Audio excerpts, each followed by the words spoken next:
Mga igsuon, kung atong mahinumduman ang gera sa Marawi, I hope familiar mong tanan anino, adtong gira sa Marawi sa una. Naay gi-interview adto usa ka maestra sa una adtong mga simpleng bata pero karon mga terorista na. Ug maoy hinungdan sa gubot ug away sa ilang lugar katong mga bataa. Niingon ang maestra, dili daw siya katuo sa nahitabo. Simple ug hilumon raning mga bataa sa una.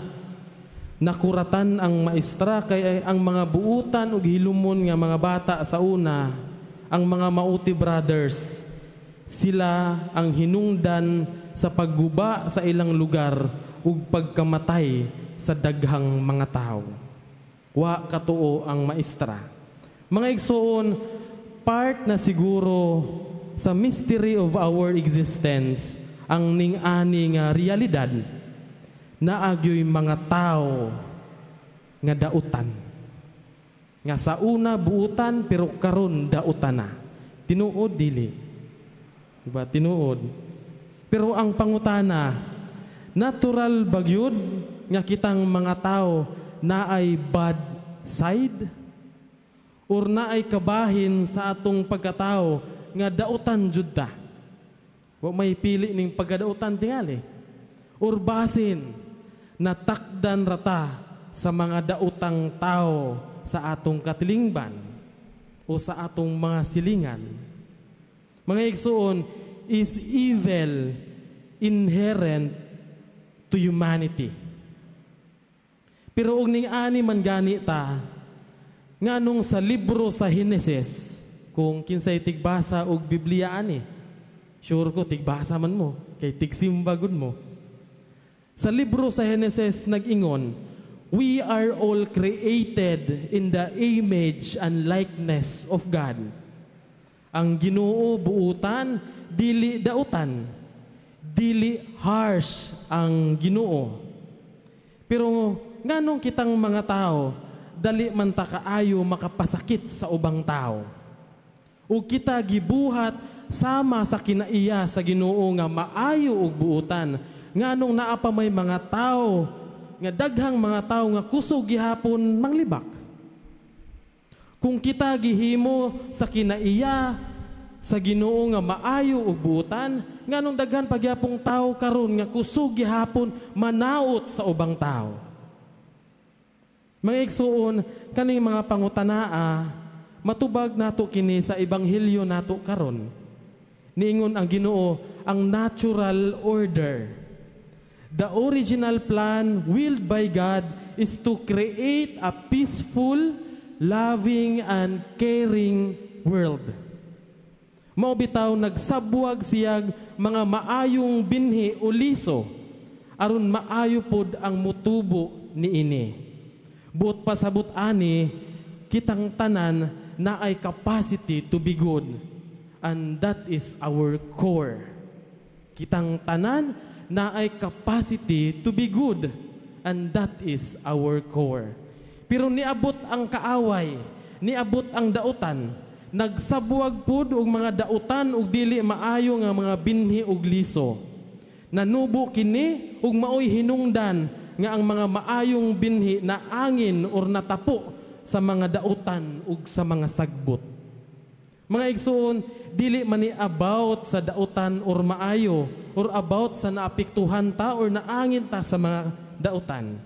Mga igsoon, in between, na ay element of freedom o kagawasan nga gihatag sa Ginoo para kanatong tanan.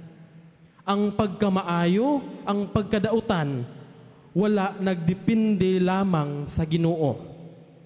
Ang pagkamaayo o ang pagkadautan, wala nagdepende sa Ginoo lamang.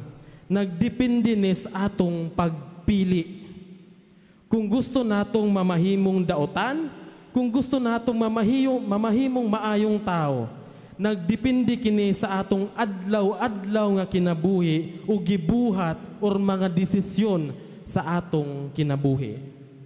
Mga igsoon, karon sa atong ebanghelyo nga nadungog ug sa sambingay nga giingon sa atong Ginoo, gusto sa mga sulugoon nga pang-ibton ang mga sagbot nga nanubo kay basin matabunan ang mga trigo o mga maayong binhi nga gipugas. Gusto sa mga sulugoon nga ilang ibton tong mga sagbot. Murag kita usab. Kung makakita gani tagdautan o sagbot sa atong katilingban, unsay atong buhaton? Atong wadon dayon, atong ibton dayon. Kung naay sukwahi sa grupo nato, or lain ang binuhatan sa atong grupo, dili nato istoryahon og tarong una. Unsay atong buhaton man? Unsay atong buhaton? Instead of istoryahon og tarong, unsay atong buhaton? Dili na hinuon nato tagdon ug pasagdan na lang og buhat og daotan. Kung naay mga drug addict sa atong katilingban, kung naay mga kawatan sa atong katilingban, unsay atong mga reaksyon? Unsay atong first nga reaksyon man? Sus, ipapatay na oy. Wala na'y hinungdan sa atong katilingban. Siguro usahay ni ana ang atong first reaksyon. Kung makabati tangan na ay drug addict sa atong lugar, kung nakabati tangan na ay kawatan sa atong lugar, ang reaksyon nato, sus, ipapatay na oy, way hinungdan na sa atong lugar. Di ba, ning ani ang atong reaksyon, mura magkita na hinuoy magbuot sa kinabuhi sa tao. O kita na'y hinuoy na himong dautan ani. Mga igsoon, pero unsa may giingon sa tag-iya sa mga maayong binhi nga gipugas diri sa atong ebanghelyo karon? Unsay iyang giingon? Niingon siya, pasagdi ninyo og ayaw ibta.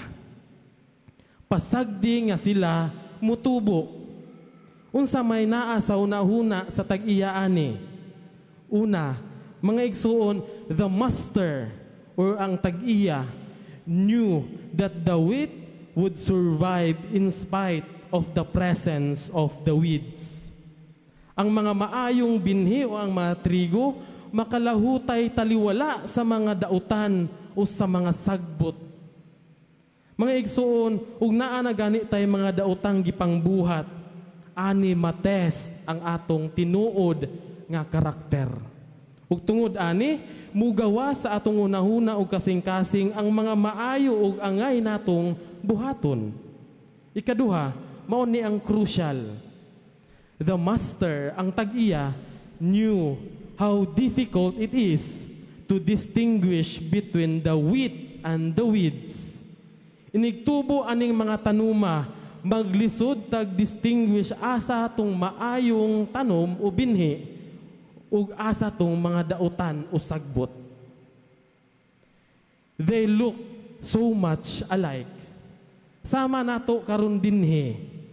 Wala ta kahibaw kinsa tong mga maayo ug mga dautan ang hunahuna karon. Lingia inyong mga tahapad. Basaha ilang hunahuna kung dautan ba ang ilang hunahuna or maayo ang ilang hunahuna karon. Mga igsuon, ang point sa atong ebanghelyo karon, grabe kakugihan ang Ginoo para kanatong tanan. Para sa atong Ginoo, dili ta mga finished product. Unsay pasabot aning finished product man, inig kataw nato buutan na hangtod mamatay. Munay finished product. Di man taning ana, puno kaayo ta sa kakuwangan. Puno kaayo ta sa imperfections. Puno kaayo ta og shortcomings. Naatay tendency kanunay to commit asin. Pero ang atong Ginoo never give up on us. Kanunay siya mangita og opportunity aron kita mahibalik kaniya nga mga maayong binhi nga iyang gitanom dinhi sa kalibutan. Ang Ginoo wa ni give up nato bisag usahay tungod sa atong mga problema, tungod sa atong mga dagkong sala, mukalas na ta.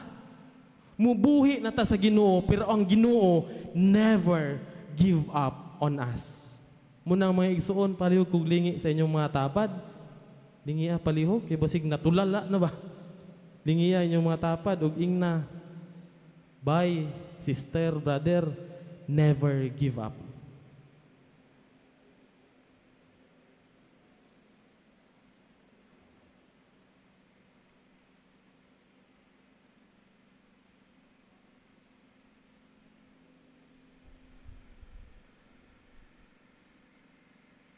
Palihog manindog ang tanan.